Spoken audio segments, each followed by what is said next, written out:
Hello बच्चों, welcome to Gurukul Academy. In this video, we are going to solve question number 4 from exercise 9.1 class 10 mathematics. ठीक है, इसके पहले हमने chapter 9 के इंट्रोडक्टरी वीडियो बनाया है और साथ में 3 क्वेश्चन किए हुए। आज हम क्वेश्चन नंबर 4 देखेंगे।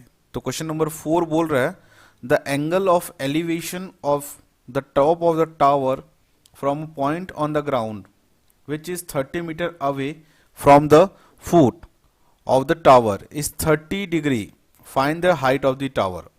तो क्वेश्चन बोल रहा था angle of elevation of top of a tower. ये सपोज एक टावर है, A B is a tower. यहां पे क्या है, A B is a tower, A B is a tower which is 30 metre away from a foot of a tower. एक point है on the ground, एक point है from a point which is 30 metre away from the foot of the tower. तो ये suppose एक point सी है और इस पॉइंट सी का इस टावर के फुट से जो डिस्टेंस है दैट इज 30 मीटर। और ये एंगल ऑफ एलिवेशन बना रहा है, कितना डिग्री का बना रहा है, एंगल ऑफ एलिवेशन है यहाँ पे 30 डिग्री का। सो अगर एंगल सी की बात हो रही है तो ये सामने वाला साइड हो जाएगा perpendicular, this will be hypotenuse, और ये हो जाएगा आपका बेस। ठीक है, तो ए बी टावर यहां पे हमको क्या निकालना है, find the height of the tower. तो we have to find the height, हमको ए बी की हाइट निकालनी है। तो in this triangle, right angle triangle लिखेंगे आप लोग, right angle triangle A B C में आप क्या लिख सकते हैं, क्या लिख सकते हैं, हमको देखो एंगल मालूम है 30 डिग्री, हमको परपेंडिकुलर निकालना और बेस है मालूम है। तो हम यहाँ पे क्या लगाएंगे, परपेंडिकुलर बेस का कॉम्बिनेशन किस में बनता है, टेन थीटा में। तो ten theta is equal to क्या होता है, परपेंडिकुलर अपॉन बेस।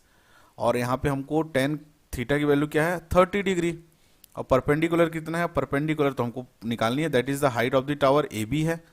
और बेस क्या है, बेस क्या है आपका बी सी। सो टेन 30 की वैल्यू क्या होती है, 1/√3। ए बी हमको निकालनी है और BC की वैल्यू दी है आपको 30 मीटर। ठीक है, सो यहां से आपको AB की वैल्यू क्या मिल रही है, 30/√3। तो 30 को मैं लिख सकता हूं, क्या लिख सकता हूं, 30 को मैं 10 × 3/√3। अब मुझे इस 3 को स्प्लिट करना है, कैसा करूं, 3 को मैं लिख सकता हूं √3 × √3/√3। तो एक √3 के साथ कैंसिल हो जाएगा और आपको AB की वैल्यू मिल रही है 10√3 मीटर। This is your answer. So यहां पे हाइट आपको मिल रही है 10√3 मीटर। Okay, this is your answer. ठीक है बच्चों, अब देखते हैं question number 5।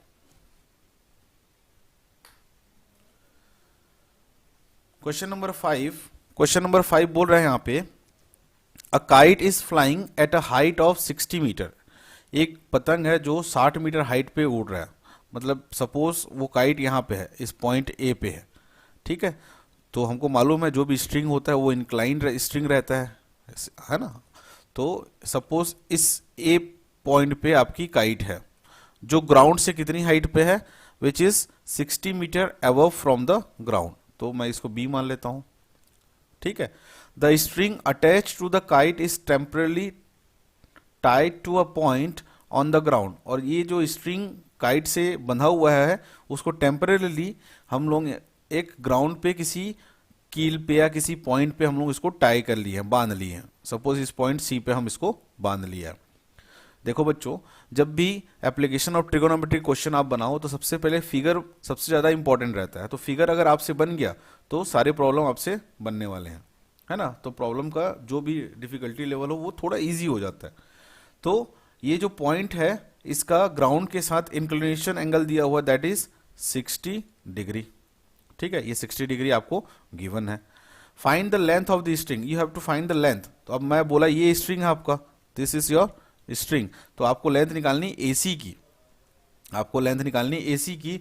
This is given 60 metre. अब बताइए आप यहाँ पे क्या लगाएंगे, अब यहाँ पे आप क्या लगाएंगे, देखो ये परपेंडिकुलर आपको मालूम है, ये एंगल मालूम है, आपको हाइपोटेनस लगा निकालना है। तो परपेंडिकुलर और हाइपोटेनस में कौन सा रिलेशन होता है, तो इसका जब हम सॉल्यूशन देखेंगे तो इसका सॉल्यूशन रहेगा आपके पास बताइए, यहाँ पे हम लोग मान लेते हैं कि A is a kite, A is a kite, और AC is a string, AC is string attached to kite। ठीक है, अब हमको निकालना है AC की लेंथ। अब यहाँ पे आप इन आप लोग पूरा लिखेंगे इन राइट एंगल ट्रायंगल, क्योंकि हम लोग जो ट्रिगोनोमेट्री फंक्शन लगाते हैं राइट एंगल में लगाते हैं। राइट एंगल ट्राइंगल ABC, जहां पे मैं लगाऊंगा कौन सा, साइन थीटा। क्यों साइन थीटा लगाऊंगा, क्योंकि साइन थीटा की वैल्यू होती है परपेंडिकुलर अपॉन हाइपोटेनियस। यहाँ परपेंडिकुलर गिवन है, हाइपोटेनियस हमको निकालना है और रिलेशन हमको यहीं बनेगा। So sine 60 will be equal to perpendicular कितना है, परपेंडिकुलर यहाँ पे AB और हाइपोटेनियस है AC। ठीक है, साइन 60 की वैल्यू होती है √3/2, AB की वैल्यू 60 मीटर और AC की वैल्यू आपको निकालनी है। तो यहाँ से AC की वैल्यू क्या हो जाएगी, AC will be equal to 60 into 2/√3। ठीक है, अब मैं इसको थोड़ा सा स्प्लिट करता हूं जैसा हमने अभी पुराने क्वेश्चंस में किए हैं। 60 को वी कैन राइट 20 इंटू 3, और ये 2 तो है ही, इंटू 2 कर लीजिए आप अपॉन √3। अगेन मैं इसको क्या लिख सकता हूँ, 20, इस 3 को मैं लिख सकता हूँ √3, इस 3 को मैं लिख सकता हूँ, क्या लिख सकता हूँ, √3 इंटू √3 इंटू 2 डिवाइड बाय √3। तो एक √3 कैंसिल, तो हमको यहाँ से मिल रहा है AC की वैल्यू 20 इंटू 2 हो जाएगा 40 √3, तो हो जाएगा 40 √3 मीटर। सो जो स्ट्रिंग की लेंथ है दैट इज 40 √3 मीटर। आपको आंसर यहाँ तक निकालना है। ठीक है, आपको आंसर यहीं तक निकालना है। अगर √3 की वैल्यू अगर डेसिमल में तो गिवन नहीं है, अगर आपको चाहिए √3 की वैल्यू तो मैं बता देता हूँ। √3 की वैल्यू होती है 1.732। इसको आप मल्टीप्लाई करेंगे तो एग्जैक्ट लेंथ आपको मिलेगी, बट आपको जो सॉल्यूशन निकालना है वो यहीं तक निकालना है। ठीक है, ओके बच्चों, तो यहाँ पे क्वेश्चन नंबर 5 भी यहीं फिनिश होता है। तो मिलते हैं हमारे नेक्स्ट वीडियो में, तब तक के लिए बाय बाय, टेक केयर और पढ़ते रहिए।